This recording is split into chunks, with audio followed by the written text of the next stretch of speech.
ఈరోజు మీరు ఏ ప్రాజెక్టుకి వెళ్ళినా, ఏ రిజర్వాయర్కి వెళ్ళినా, ఏ చెక్ డ్యామ్కి వెళ్ళినా కూడా జగన్మోహన్ రెడ్డి విధ్వంసం అడుగడుగునా కూడా కనిపిస్తూ ఉన్నటువంటి పరిస్థితి. అంటే 5 సంవత్సరాల నీ పాలనలో కనీసం లాకులకి తలుపులు కానీ, షట్టర్స్ కానీ, రోప్స్ కానీ, రిపేర్ల మాట అటుంచి కనీసం గ్రీజ్ కూడా పెట్టి మెయింటెనెన్స్ చేయలేనిటువంటి నువ్వు పోలవరం లాంటి బహుళార్థక సాధక ప్రాజెక్టుల గురించి, మరి వెలుగొండ లాంటి ప్రాజెక్టుల గురించి మాట్లాడడం అని అంటే దెయ్యాలు వేదాలు వల్లిస్తూగా ఉన్నటువంటి పరిస్థితి. అందుకు ఉదాహరణగా మీరే చూడండి, ఏదైతే సోమశిల సంబంధించినటువంటి ప్రాజెక్టు, ఈ సోమశిల ప్రాజెక్టుకి సంబంధించి రోప్స్ ఏ మాదిరిగా అయితే తుప్పు పట్టేసి జగన్మోహన్ రెడ్డి పాలనలో ఉన్నాయో ఇవన్నీ కూడా సజీవ సాక్ష్యాలు. ఇవన్నీ కూడా ఈరోజు ఏదైతే మొన్న మేము సోమశిలకి వెళ్ళినప్పుడు చాలా క్లియర్గా మేము గమనించడం జరిగింది. అదేవిధంగా ఇదే సోమశిలలో వీటికి సంబంధించినటువంటి డోర్స్ ఒక్కసారి పరిశీలించండి. మీ ద్వారా ఆంధ్రప్రదేశ్ రాష్ట్ర ప్రజలకి అత్యంత సోమశిల ప్రాజెక్ట్ అంటే దగ్గర మరి చాలా మంచి చరిత్ర ఉన్నటువంటి ప్రాజెక్ట్ ఇది సోమశిల.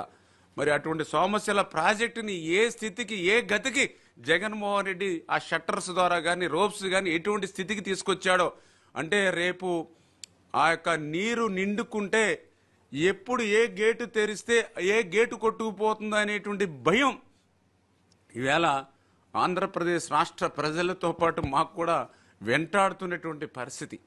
ఎందుకంటే మొన్ననే మీరు కూడా చూశారు, ఏదైతే తుంగభద్ర ప్రాజెక్టుకి సంబంధించి 19వ గేటు ఏ మాదిరిగా అయితే కొట్టుకుపోయిందో, మరి అదేవిధంగా ఏదైతే మరి బనకచెర్ల మరి మీరే చూడొచ్చు, దీనికి సంబంధించి ఏ రకమైనటువంటి స్థితిలో ఈ యొక్క పరిస్థితి ఉందో.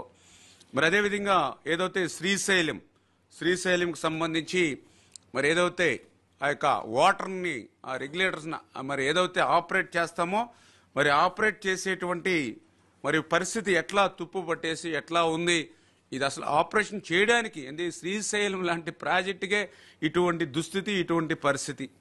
అదేవిధంగా ఏదైతే రైవాడ రిజర్వాయర్ అంటే ప్రాజెక్టుల దగ్గర నుండి రిజర్వాయర్స్ వరకు కూడా అన్నీ ఇదే రకమైనటువంటి పరిస్థితి. ఇంకా మీకు చెప్పనవసరంలా, ఏదైతే ఈయన పరిపాలన ఉన్నటువంటి ఘన కార్యాలయాల్లో ఏదైతే గుడ్లగమ్మ ప్రాజెక్టు ఏ రకంగా అయితే గేటు కొట్టుకుపోయిందో మీ అందరికీ తెలుసు. ఇప్పుడు ఆ గుడ్లకమ్మను కూడా పూర్తి చేయడానికి యుద్ధ ప్రాతిపదిక మీద మొన్న మేము ఆ యొక్క ఎవరైతే టెండర్స్ వేసినటువంటి ఏజెన్సీలు కూడా పిలిపించి ఈ మంత్ ఎండింగ్ అలా పూర్తి చేయాలని వాళ్ళకు కూడా లక్ష్యాలు ఇచ్చి మేము పనిచేస్తూ ఉంటాం. ఎందుకంటే ఆ యొక్క గుండ్లగమ్మ కూడా గేట్లు ఏ రకమైనటువంటి పరిస్థితికి గతంలో జగన్మోహన్ రెడ్డి తీసుకొచ్చాడో, అందుకే గుండ్లగమ్మ గేట్లు ఏ రకంగా కొట్టుకుపోయాయో మరి ఏదైతే గత పాలనలో ఉన్నటువంటి సాక్ష్యాలు ఇవన్నీ కూడా. ఇంకా అన్నమయ్య గురించి అయితే మీకు చెప్పనవసరంలా, దగ్గర 34 మందిని పొట్టన పెట్టుకున్నటువంటి విధ్వంసం ఇది అన్నమయ్య. అంటే ఈ రకంగా నీ 5 సంవత్సరాల పాలనలో కనీసం ఆ షట్టర్స్, డోర్స్, రోప్స్ అట్లా రిపేర్లు కాదు, కనీసం గ్రీజు కూడా పెట్టి మెయింటెనెన్స్ చేయలేనిటువంటి నువ్వు ఈవేళ ఇంత పెద్ద ప్రాజెక్టుల గురించి మాట్లాడేటువంటి అర్హత లేదు జగన్మోహన్ రెడ్డి గారు. దయవుంచి అర్థం చేసుకోండి. ఎందుకంటే అంత ఆశ్చర్యపోతున్నారు మీరందరూ.